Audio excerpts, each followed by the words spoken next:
¿Alguna vez has tenido un mal día en el trabajo? ¿Sí? Bueno, déjame contarte sobre la peor temporada laboral de la historia de Europa. Imagina que un día llegas a tu oficina, la mitad de tus compañeros simplemente ya no están. No renunciaron, no se fueron de vacaciones. Simplemente desaparecieron. Literalmente. Bienvenidos al canal, donde hoy vamos a hablar del evento más catastrófico, devastador y paradójicamente revolucionario de la Edad Media. Sí, hoy hablaremos de la peste negra, o como yo prefiero llamarla, el reseteo económico más brutal que el mundo haya visto jamás. Y te preguntarás, ¿por qué dedicar una hora a hablar de una pandemia medieval? Porque, amigo mío, esta no es solo una historia de muerte y destrucción. Es la historia de cómo una bacteria microscópica logró lo que siglos de revoluciones no pudieron: destruir el feudalismo, crear la clase media, aumentar los salarios y básicamente sentar las bases del capitalismo moderno. Así es, la peste negra fue el evento económico más importante del segundo milenio. Y lo mejor de todo es que nadie se lo propuso. Fue literalmente un accidente biológico que cambió el mundo. Así que ponte cómodo, porque vamos a viajar al siglo XIV, donde las cosas estaban a punto de ponerse muy, pero muy feas. El mundo perfecto que estaba por colapsar. Corramos el calendario hacia atrás, hasta el año 1300. Europa estaba en su mejor momento. Bueno, mejor momento en términos medievales, que básicamente significa que la mayoría de la gente solo se moría de hambre ocasionalmente, no constantemente. La población europea había crecido exponencialmente. De unos 50 millones de personas en el año 1000, para 1300 ya éramos como 80 millones. Casi se duplicó. Y todo gracias a lo que los historiadores llaman el óptimo climático medieval. Básicamente, hacía mejor clima, las cosechas eran abundantes, y la gente hacía lo que la gente siempre hace cuando hay comida: tener más bebés. Pero aquí viene el primer problema. Imagina que tienes una fiesta en tu casa para 20 personas, pero llegan 40. No hay suficientes sillas, no hay suficiente comida, el baño está siempre ocupado. Europa en 1300 era básicamente esa fiesta. La economía feudal, o cómo hacer que la desigualdad suene romántica. Ahora, hablemos del sistema económico de la época, el feudalismo. Si no sabes qué es el feudalismo, imagínate el peor contrato laboral de tu vida, multiplícalo por 1000, hazlo hereditario, y elimina cualquier posibilidad de renunciar. Felicidades, acabas de entender el feudalismo. El sistema funcionaba así. En la cima estaba el rey, que teóricamente era dueño de todo. Digo teóricamente porque en la práctica, el rey le debía favores a medio continente y pasaba la mitad del tiempo tratando de que sus nobles no lo asesinaran. Luego venían los nobles o señores feudales. Estos tipos controlaban la tierra, que era básicamente todo lo que importaba en aquella época.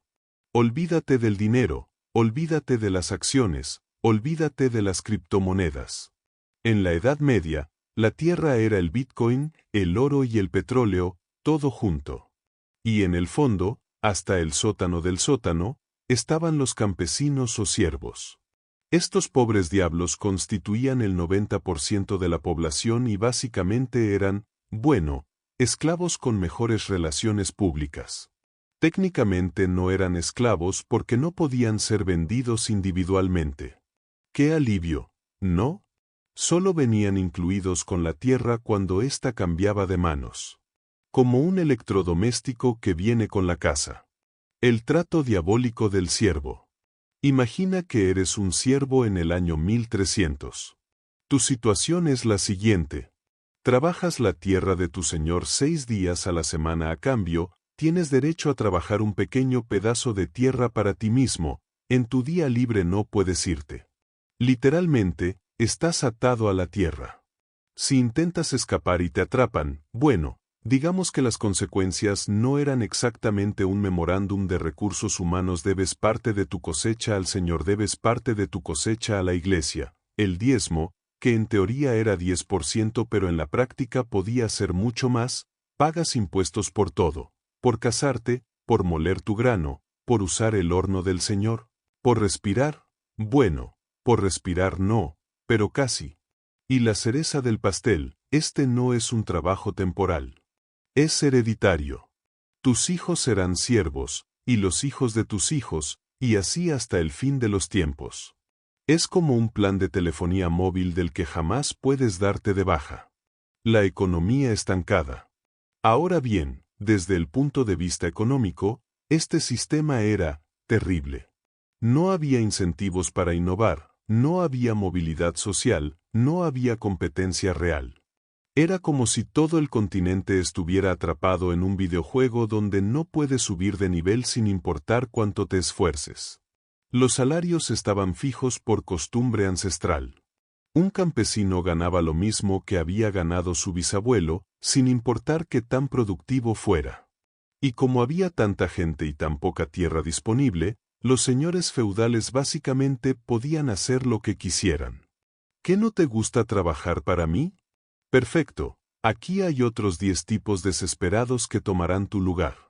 Era la ley de oferta y demanda en su máxima expresión distópica, mucha oferta de trabajadores, poca demanda, resultado, salarios de miseria y condiciones de esclavitud light.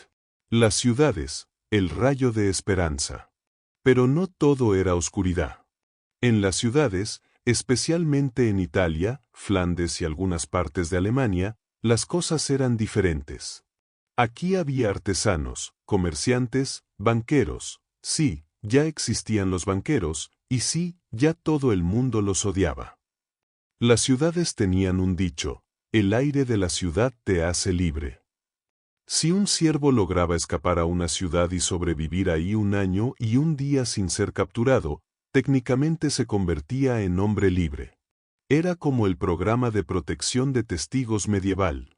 Pero incluso en las ciudades, la economía estaba limitada. Los gremios controlaban quién podía ejercer cada oficio, los salarios estaban regulados, la competencia era limitada. Era mejor que ser siervo, sí, pero no era exactamente el libre mercado. El preludio del desastre. Y aquí estábamos en 1300, una Europa superpoblada, con un sistema económico rígido, totalmente dependiente de la agricultura, sin reservas significativas de alimentos, y a punto de enfrentar lo que llamaré la tormenta perfecta. Porque resulta que el óptimo climático medieval estaba terminando. El clima empezó a enfriarse. Las cosechas empezaron a fallar. Entre 1315 y 1322 hubo lo que se conoce como la Gran Hambruna. Millones murieron. El ganado también murió. La gente estaba desnutrida, débil, con el sistema inmunológico por los suelos. Era como si Europa hubiera sido programada para ser el escenario perfecto de una película de terror. Todo estaba en su lugar: sobrepoblación, desnutrición, malas condiciones sanitarias, ciudades superpobladas donde la gente vivía prácticamente encima unos de otros. Solo faltaba el villano de la película. Y en 1347, llegó. Octubre de 1347, el barco del infierno. Imagina la escena: el puerto de Messina, Sicilia, octubre de 1347. Es un día normal, o al menos empieza así. Los pescadores están haciendo sus cosas, los comerciantes regateando, los niños jugando en las calles. Y entonces llegan 12 barcos genoveses desde el Mar Negro. Pero hay algo raro. Los barcos están raros. Muy raros. La mayoría de los marineros están muertos o moribundos. Los que aún viven están cubiertos de unas manchas negras horribles, con bubones del tamaño de manzanas en el cuello, axilas y entrepiernas. Están vomitando sangre. El olor es indescriptible. Las autoridades de Messina, con buen instinto de supervivencia, les dicen: muchachos, ¿qué tal si se van a otro puerto? Los echan literalmente a cañonazos. Pero ya es tarde. Demasiado tarde. Porque no solo llegaron los marineros enfermos. Llegaron también los verdaderos villanos de nuestra historia, las ratas. Y no cualquier rata. Ratas infectadas con pulgas. Y no cualquier pulga. Pulgas portadoras de la bacteria Yersinia pestis. Nombre científico aburrido para el arma biológica más letal de la historia humana.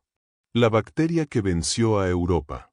Ahora, hablemos un momento de nuestro antagonista microscópico. La Yersinia pestis es una bacteria que normalmente vive feliz en roedores salvajes de Asia Central. No molesta a nadie, solo hace su vida de bacteria. El problema empieza cuando esta bacteria salta a las pulgas que viven en las ratas negras, específicamente la Rattus rattus. Sí, ese es su nombre científico real. Los científicos medievales claramente no se esforzaron mucho. Cuando una pulga infectada pica a una rata y ésta muere, la pulga necesita un nuevo hogar. ¿Y adivina quién estaba convenientemente disponible? Los humanos. La bacteria funciona de una manera diabólicamente eficiente. La pulga infectada te pica, la bacteria entra en tu sistema linfático, tu sistema inmune intenta combatirla concentrándola en los ganglios linfáticos, los ganglios se hinchan formando bubones masivos y extremadamente dolorosos, la bacteria se multiplica como loca, eventualmente entra al torrente sanguíneo, colapso multisistémico, muerte, generalmente en 3 a 5 días. Y lo mejor, desde el punto de vista de la bacteria, no tuyo, aproximadamente el 60 a 80% de los infectados morían. En una época sin antibióticos, básicamente era una sentencia de muerte. Las 3 formas de la peste. Pero espera, hay más. La peste venía en 3 presentaciones deliciosas. Peste bubónica, la versión clásica. Te da los bubones, fiebre altísima, manchas negras en la piel por hemorragias subcutáneas, de ahí el nombre peste negra, y tienes entre 40 a 60% de probabilidades de morir. Si sobrevives, felicidades, pero probablemente perdiste algunos dedos por gangrena. Peste septicémica, esta es cuando la bacteria va directo a tu sangre sin pasar por los ganglios. Básicamente es sepsis masiva. Manchas negras por todo el cuerpo, gangrena en extremidades, shock séptico, muerte en cuestión de horas. Tasa de mortalidad, casi 100%. Peste neumónica, la peor de todas. La bacteria llega a tus pulmones. Ahora no solo te está matando, sino que cada vez que toses o estornudas, estás esparciendo la bacteria directo a otras personas. No necesitas pulgas, no necesitas ratas. Es transmisión directa persona a persona. Tasa de mortalidad sin tratamiento, 100%. Tiempo de muerte, 2 a 3 días. Era como si la peste hubiera estudiado un MBA en Cómo acabar con la humanidad 101 y se hubiera graduado con honores. La propagación, Europa cae como fichas de dominó. Desde Mesina, la peste se expandió con una velocidad aterradora. Y aquí viene una ironía cruel. Las mismas rutas comerciales que habían enriquecido a Europa, las mismas redes que conectaban ciudades y permitían el comercio, se convirtieron en autopistas de la muerte. 1347 a 1348, Italia es devastada. Florencia pierde el 60% de su población. Siena pierde el 50%. Venecia, la ciudad comercial más importante de Europa, ve morir a 60% de sus habitantes. 1348, Francia es golpeada brutalmente. París pierde la mitad de su población. Marsella, Aviñón, prácticamente desaparecen del mapa. 1348 a 1349, España, Inglaterra, Alemania. Todas caen. Londres pierde más de la mitad de su gente. Barcelona queda devastada. 1349 a 1350, Escandinavia, Polonia, Rusia. Ni siquiera las regiones remotas se salvan. En solo 4 años, la peste negra mató aproximadamente entre 75 y 200 millones de personas en Eurasia. En Europa específicamente, murió entre un tercio y la mitad de la población total.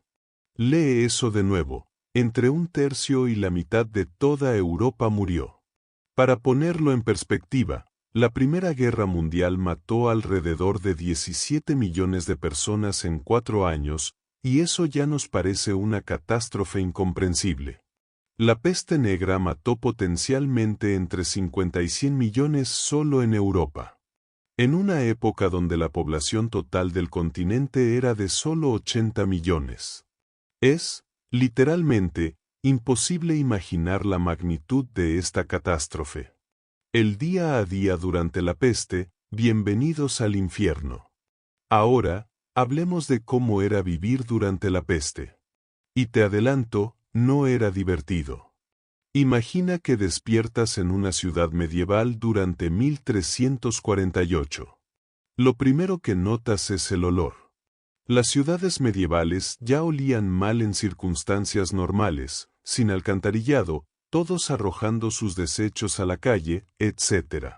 Pero ahora el olor es absolutamente insoportable. Es olor a muerte, literal. Sales a la calle y ves carretas llenas de cadáveres. Hay cuerpos apilados en las esquinas esperando a ser recogidos. Algunas casas tienen una cruz roja pintada en la puerta, indicando que hay infectados adentro. Nadie entra, nadie sale. Los pocos vivos que ves en la calle se cubren la cara con telas empapadas en vinagre o hierbas aromáticas. Algunos llevan máscaras extrañas. Nadie te saluda, nadie se acerca a ti. La paranoia es total. Las iglesias están llenas de gente rezando día y noche. Algunos se flagelan públicamente, creyendo que castigándose a sí mismos pueden apaciguar la ira divina. Otros se emborrachan y se entregan a todo tipo de excesos, pensando, si voy a morir de todas formas, al menos moriré habiendo disfrutado. No hay suficientes sacerdotes para dar la extremaunción. No hay suficientes sepultureros. De hecho, muchos de los que tenían estos trabajos ya murieron. Las familias se desintegran. Hay reportes de padres abandonando a hijos infectados, esposos abandonando esposas, sacerdotes negándose a atender a los moribundos. El tejido social se está colapsando.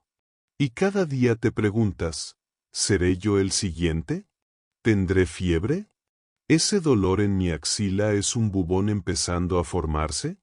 Es terror puro, las 24 horas del día, durante meses o años. Los médicos, buenas intenciones, ciencia pésima. Hablemos de la respuesta médica, que fue, bueno, pintoresca. Los médicos de la época no tenían ni idea de qué causaba la peste. La teoría predominante era la de los miasmas. Básicamente, creían que la enfermedad era causada por aire malo o vapores venenosos. No estaban completamente equivocados, sabían que la peste se propagaba de alguna manera y que estar cerca de enfermos era peligroso. Pero sus soluciones eran creativas. Los famosos médicos de la peste usaban esas máscaras icónicas con picos de pájaro. ¿Por qué? Porque en el pico metían hierbas aromáticas y especias que supuestamente purificaban el aire antes de respirarlo. Spoiler, no funcionaba.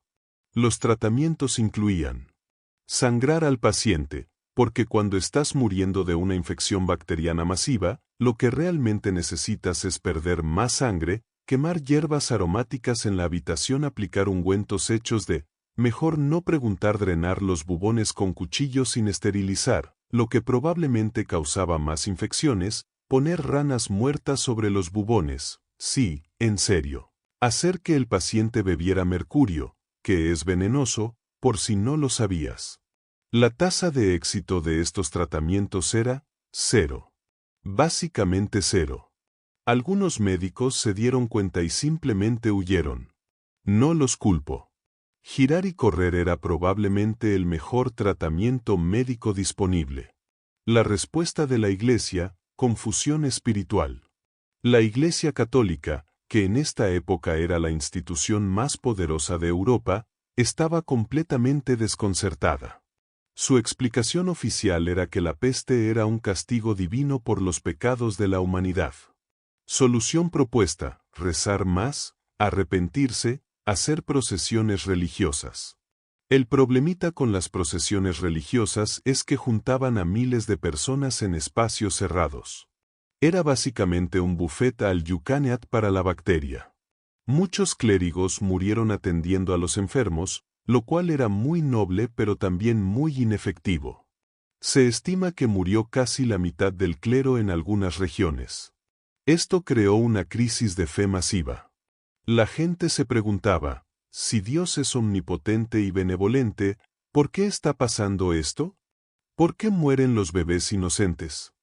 ¿Por qué mueren los sacerdotes devotos mientras que algunos pecadores sobreviven? Estas preguntas plantar semillas de duda que eventualmente contribuirían a la Reforma Protestante 2 siglos después. Pero esa es otra historia. Los chivos expiatorios, cuando el miedo se vuelve odio. Cuando la gente está aterrorizada y no entiende qué está pasando, busca a alguien a quien culpar. Y en Europa medieval, desafortunadamente, ese alguien frecuentemente eran los judíos. Empezaron a circular rumores de que los judíos habían envenenado los pozos de agua para matar a los cristianos. Esta acusación era absurda por múltiples razones. Los judíos también estaban muriendo de la peste. Envenenar pozos no causa bubones ni los síntomas específicos de la peste. La peste estaba afectando áreas donde no había poblaciones judías. Pero cuando tienes miedo, la lógica sale por la ventana. El resultado fueron pogroms masivos. Comunidades judías enteras fueron masacradas en Alemania, Francia, España. En Estrasburgo, 2000 judíos fueron quemados vivos. En Basilea, la comunidad judía entera fue encerrada en edificios de madera y quemados. El Papa Clemente V, hay que darle crédito, emitió 2 bulas papales declarando que culpar a los judíos era ridículo y que quien los persiguiera sería excomulgado. Pero muchos ignoraron esto. Es uno de los capítulos más oscuros de una época que ya era bastante oscura. El final de la primera ola, pero no es el final.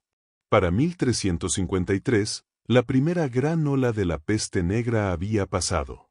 Europa quedó en shock, intentando contar sus muertos y entender qué demonios acababa de pasar. Pero aquí viene la mala noticia: la peste no se fue. Siguió regresando en brotes periódicos durante los siguientes 400 años. Volvió en 1361 a 1362, luego en 1369, en 1374 a 1375, en 1390. Cada brote era menos mortífero que el inicial, en parte porque los que sobrevivieron al primero tenían cierta inmunidad, y en parte porque la población estaba tan reducida que la transmisión era menos eficiente, pero seguían matando a miles. La peste se convirtió en una realidad permanente de la vida europea hasta bien entrado el siglo XVII. Pero aquí viene la parte fascinante de nuestra historia: este apocalipsis demográfico, esta catástrofe sin precedentes, estaba a punto de cambiar la economía europea de maneras que nadie podía imaginar. Y en su mayoría, para mejor. Sí, leíste bien. Ahora vamos a hablar de cómo la muerte masiva accidentalmente creó el mundo moderno. El día después, bienvenidos al nuevo mundo. Imagina que eres un sobreviviente de la peste en 1353. Has perdido a la mitad de tu familia, a la mayoría de tus vecinos, y probablemente tienes estrés postraumático severo. El mundo que conocías está destruido. Pero algo ha cambiado. Algo fundamental. Hay menos gente. Mucha menos gente. Y esto, económicamente hablando, lo cambia todo. Recordemos la situación prepeste: demasiada gente, muy poca tierra. Los señores feudales tenían todo el poder porque por cada trabajador había 10 desesperados esperando su turno. Era un mercado de empleadores, no de empleados. Ahora, de repente, la situación se invirtió completamente. Hay campos sin nadie que los trabaje. Hay talleres sin artesanos. Hay casas vacías. Hay trabajos sin trabajadores. Por primera vez en siglos, la mano de obra es escasa y valiosa. Y esto, amigos míos, es el momento en que la ley de oferta y demanda va a hacer su magia. La revolución salarial, cuando los campesinos descubrieron su valor. Imagina que eres un campesino que sobrevivió a la peste. Antes, trabajabas las tierras de tu señor feudal por básicamente nada, porque si no lo hacías tú, había otros 20 que lo harían. Ahora, vas donde tu señor y le dices, ¿sabes qué? Necesito que me pagues más. Mucho más. Y tu señor, que antes te habría mandado a azotar por tu insolencia, ahora tiene un problema, sus campos están vacíos. Si tú no los trabajas, no hay cosecha. Si no hay cosecha, él se arruina. Y no tiene a quien más recurrir porque la mayoría de sus otros siervos están muertos. Por primera vez en la historia, el campesino tiene poder de negociación.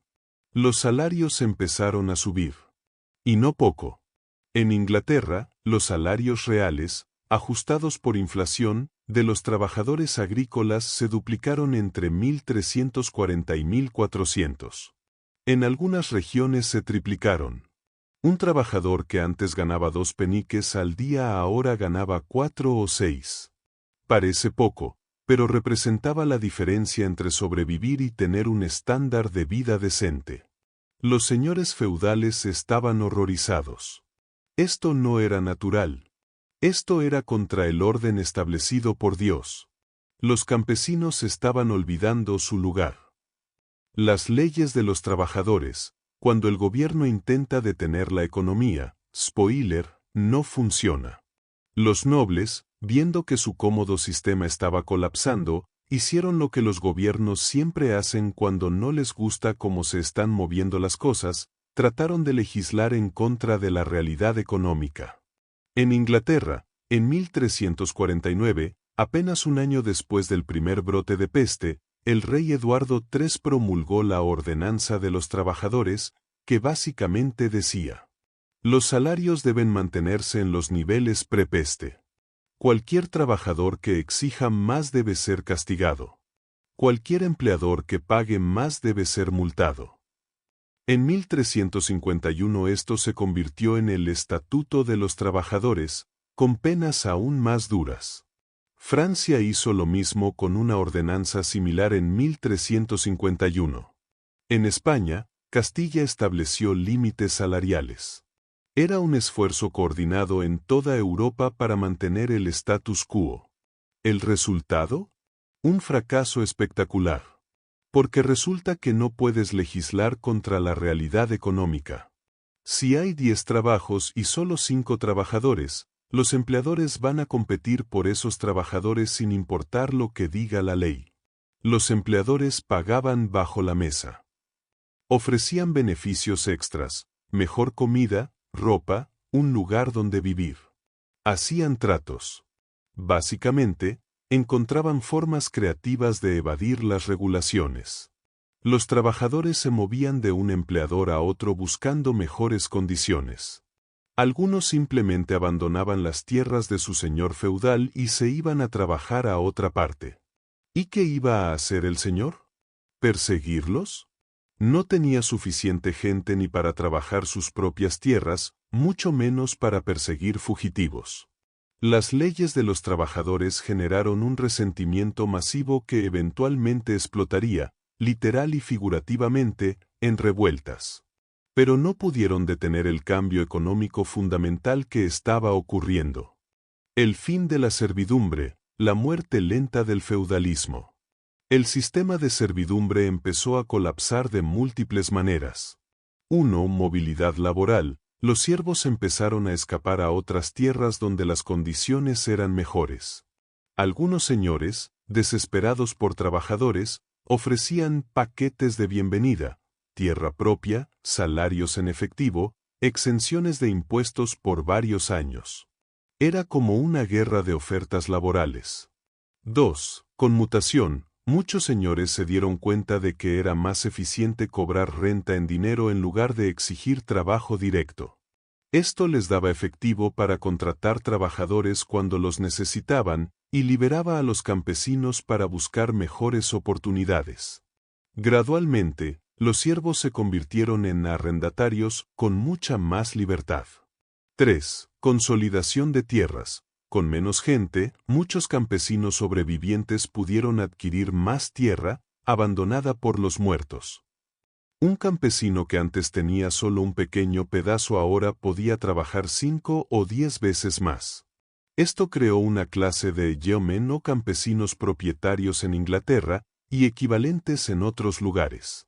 4. Cambios de cultivo. Los señores empezaron a cambiar de agricultura a ganadería, especialmente ovejas para lana, porque requería menos trabajadores.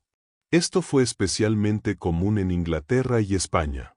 Para finales del siglo XV, la servidumbre había desaparecido en Inglaterra y estaba en grave declive en Francia y España. En Europa del Este, irónicamente, la servidumbre se fortaleció, pero esa es una historia diferente.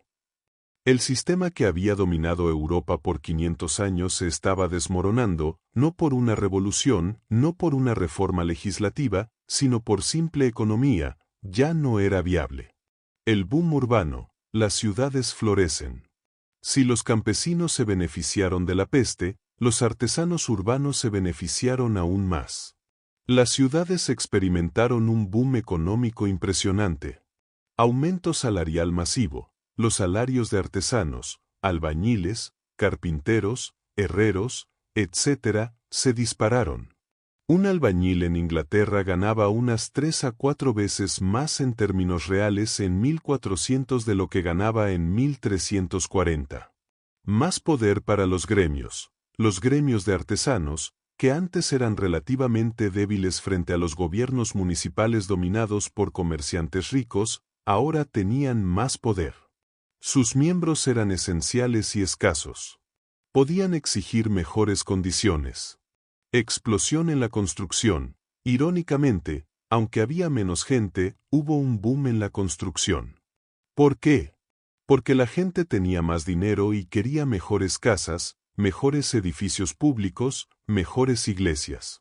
Muchas de las catedrales más hermosas de Europa se completaron en los siglos XIV y XV. Innovación tecnológica. Con mano de obra costosa, había incentivos para desarrollar tecnologías que ahorraran trabajo. Vimos mejoras en molinos de viento y agua, en herramientas, en técnicas de construcción. La escasez es la madre de la invención. Consumo de lujo. Con salarios más altos, la gente común podía comprar cosas que antes eran lujos exclusivos de los ricos. Mejor ropa, mejor comida, vino en lugar de cerveza aguada, carne regularmente. Esto estimuló industrias enteras. El nacimiento del capitalismo temprano. Aquí es donde la cosa se pone realmente interesante desde el punto de vista económico. Con el sistema feudal colapsando, con más dinero circulando, con más comercio, empezamos a ver el surgimiento de lo que los historiadores llaman capitalismo mercantil o protocapitalismo. Banqueros y financieros. Las familias bancarias italianas, los Medici en Florencia, los Fugger en Alemania, se vuelven enormemente poderosas. Prestan dinero a reyes, financian ejércitos, facilitan el comercio internacional. Empresas manufactureras, aparecen talleres más grandes que emplean a decenas de trabajadores. Ya no es solo el maestro artesano con 2 aprendices. Estamos hablando de protofábricas. Capitalismo agrario. En Inglaterra especialmente, vemos el surgimiento de granjas más grandes orientadas al mercado, no solo a la subsistencia. Se producen excedentes específicamente para vender. Economía monetaria. La economía de trueque e intercambio en especie es reemplazada cada vez más por transacciones en dinero. Esto facilita el comercio, la especialización y la acumulación de capital. El gran divergencia empieza aquí. Los historiadores económicos debaten sobre cuándo y por qué Europa Occidental empezó a divergir económicamente del resto del mundo, eventualmente liderando la revolución industrial y dominando globalmente durante siglos. Muchos ahora argumentan que las semillas de esta divergencia se plantaron en la respuesta post-peste negra.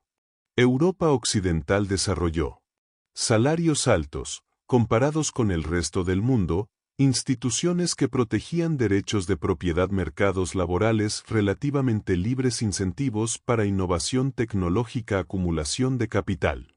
China, India, el Imperio Otomano, no experimentaron un shock demográfico similar. Mantuvieron poblaciones grandes, salarios bajos y sistemas económicos más tradicionales. Cuando llegó el siglo XVIII y la posibilidad de industrialización, Europa Occidental tenía las condiciones perfectas para aprovecharla: salarios altos que incentivaban la mecanización, capital acumulado para invertir, instituciones que facilitaban la innovación. No estoy diciendo que la peste negra causó la revolución industrial 400 años después. Eso sería simplista. Pero sí creó condiciones económicas que hicieron posible el desarrollo posterior de Europa. La paradoja de la prosperidad.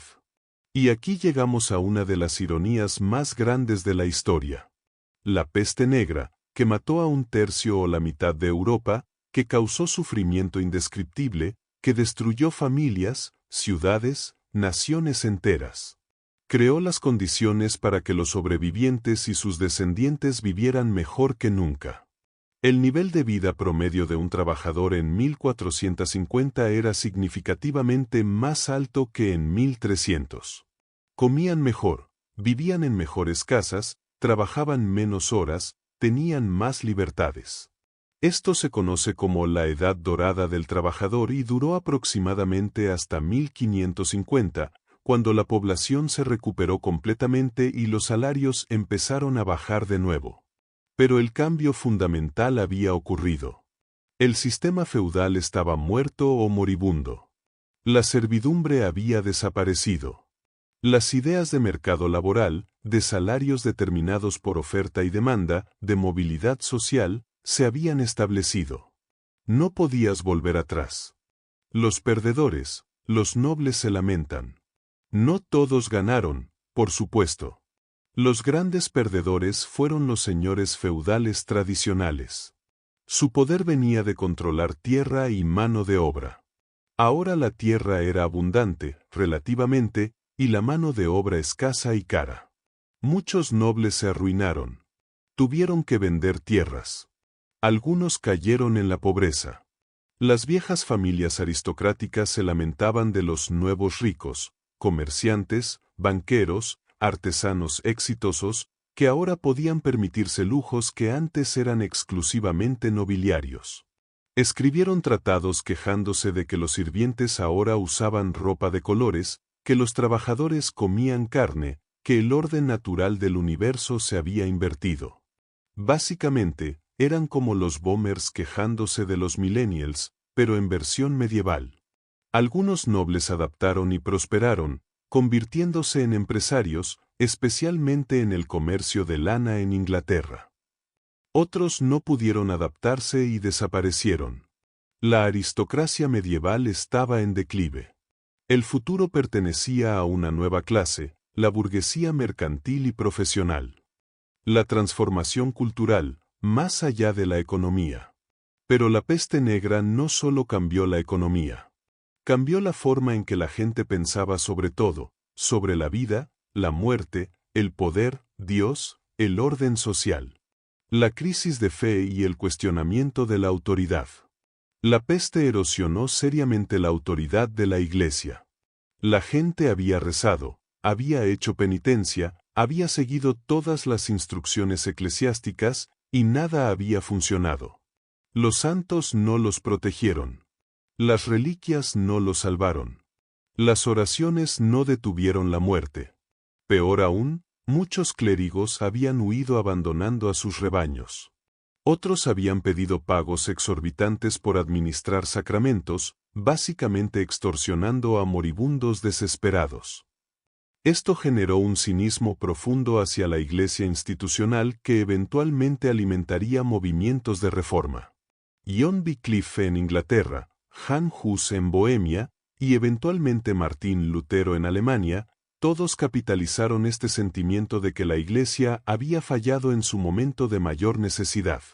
La Reforma Protestante del siglo XVI tiene muchas raíces, pero una de ellas definitivamente se remonta a la crisis de fe post-peste.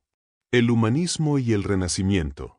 La peste negra coincidió y probablemente aceleró el inicio del Renacimiento italiano. ¿Por qué? Varias razones. Riqueza concentrada. Aunque murió mucha gente, su riqueza no desapareció. Fue heredada por los sobrevivientes. Muchas familias de repente se encontraron mucho más ricas. Esta riqueza fue patronazgo para artistas, cuestionamiento de lo tradicional. La crisis sacudió las certezas medievales. Esto creó un ambiente intelectual más abierto a nuevas ideas, a mirar al pasado clásico, greco-romano, en busca de alternativas a la cultura medieval. Valoración de lo terrenal. Después de experimentar tanta muerte, mucha gente desarrolló una actitud de carpe diem. La vida es corta, disfrútala ahora. Esto se reflejó en un arte más centrado en lo humano, en lo individual, en la vida presente en lugar de solo el más allá. Movilidad social. Los nuevos ricos necesitaban legitimidad cultural. El patronazgo artístico era una forma de obtenerla. Los Medici eran originalmente banqueros, considerados de baja clase, pero su mecenazgo los convirtió en casi realeza.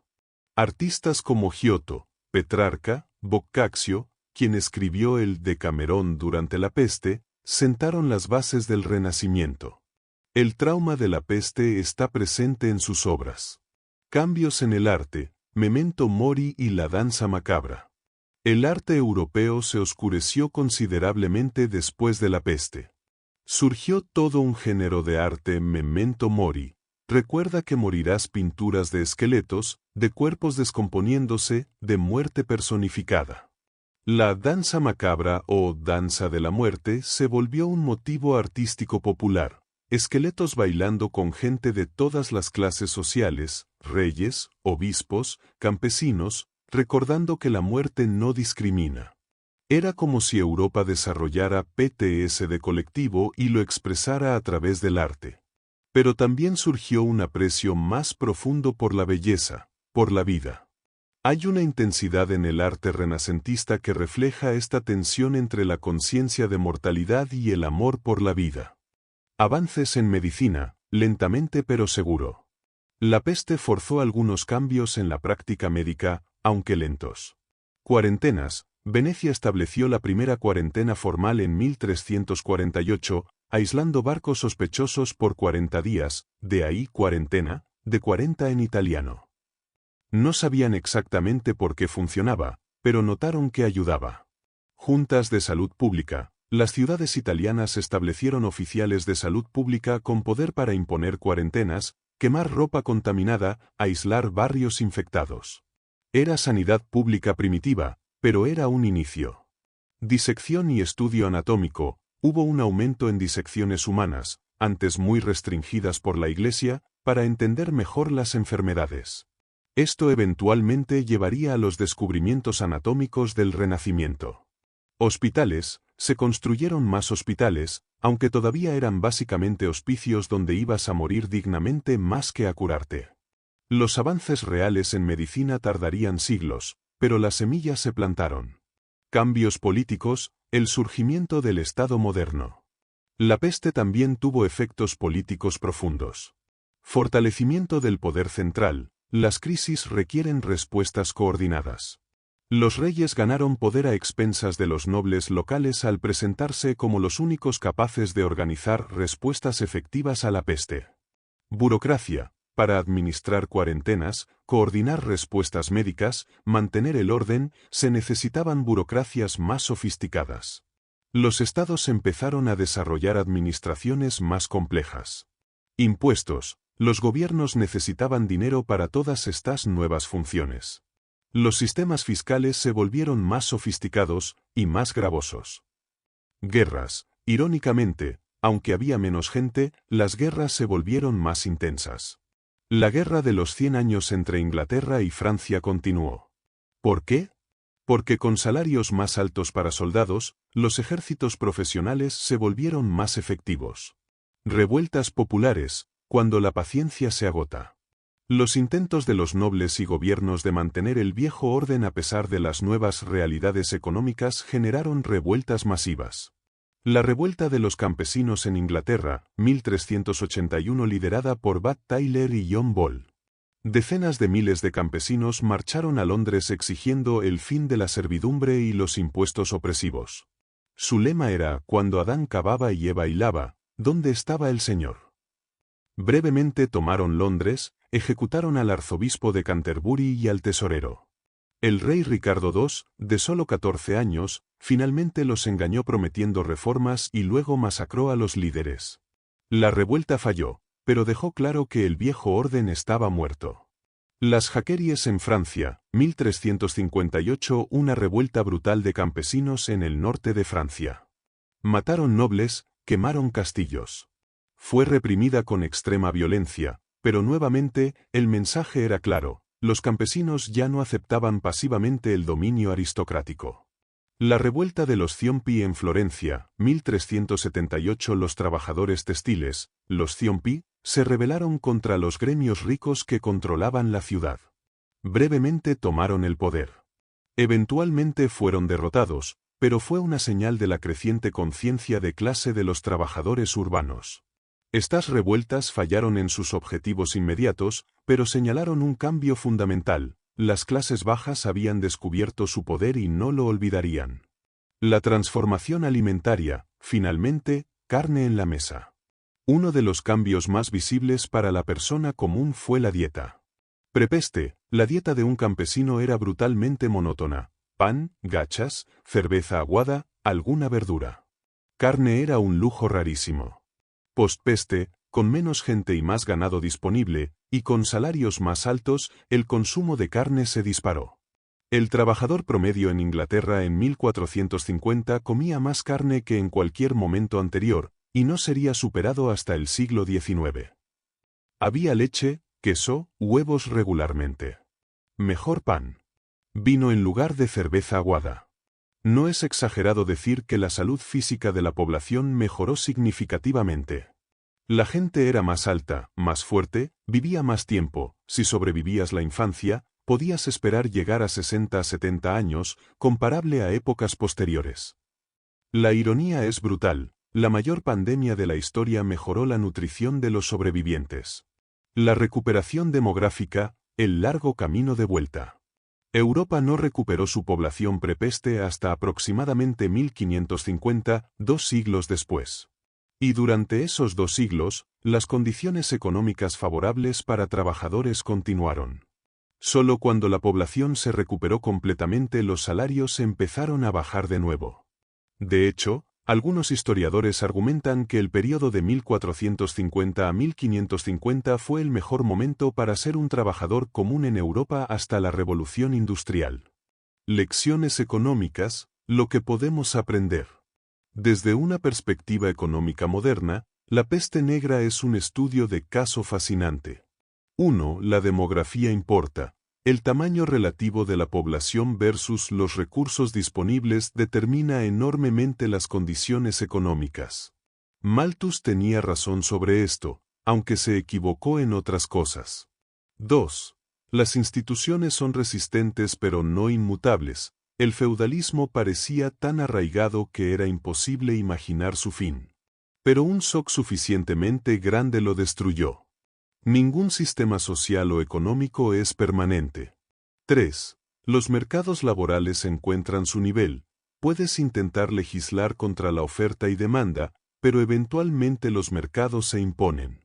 Las leyes de los trabajadores fracasaron porque no puedes forzar a la gente a trabajar por menos de lo que vale su trabajo cuando hay escasez. 4. Crisis igual a oportunidad para innovación. La escasez de mano de obra forzó innovación tecnológica. El dicho "la necesidad es la madre de la invención" es real. 5. La desigualdad no es inevitable. Prepeste, Europa era brutalmente desigual. Postpeste, se volvió mucho más igualitaria, al menos por estándares históricos. Las condiciones materiales importan más que las ideologías.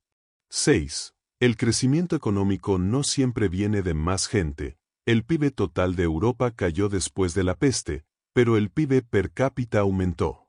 Calidad de vida versus tamaño económico total. La pregunta incómoda: ¿fue la peste negra buena? Aquí entramos en territorio filosóficamente incómodo. Desde cualquier perspectiva humanitaria, la peste negra fue una catástrofe absoluta. El sufrimiento fue inimaginable. Familias destruidas. Ciudades devastadas. Traumas intergeneracionales. Pero desde una perspectiva económica de largo plazo, para los sobrevivientes y sus descendientes, tuvo efectos en su mayoría positivos. ¿Entonces fue buena? Esta es una pregunta que no tiene respuesta fácil. Lo que podemos decir es que fue transformadora. Destruyó un orden social que había perdurado por siglos y creó las condiciones para un nuevo mundo. Sin la peste negra, ¿habría ocurrido el Renacimiento? ¿La Reforma? ¿La eventual revolución industrial? Imposible saberlo con certeza. Pero muchos historiadores argumentan que al menos fueron acelerados o facilitados por los cambios post-peste. Y bueno, amigos, hemos llegado al final de este viaje a través de uno de los eventos más fascinantes y terribles de la historia humana. Hemos visto que a veces la historia se mueve a través de grandes fuerzas impersonales, bacterias, clima, demografía, que están totalmente fuera del control humano. Pero también hemos visto que cómo respondemos a estas fuerzas importa enormemente. En un sistema que te dice que no tienes valor. Los campesinos del siglo XIV aprendieron esa lección. Sigue siendo relevante hoy. Si has llegado hasta aquí, gracias por acompañarme en este viaje. Ha sido largo, ha sido oscuro en partes, pero espero que también haya sido fascinante. Si te gustó el video, dale like, suscríbete, comparte. Ya sabes el discurso. Y recuerda, la próxima vez que estés en una reunión aburrida de trabajo, piensa en aquellos campesinos del siglo XIV que miraron a sus señores feudales a los ojos y dijeron no. ¿Pago más o me voy? Quizás te inspire. Nos vemos en el próximo video, donde probablemente hablaremos de otra catástrofe histórica que cambió el mundo.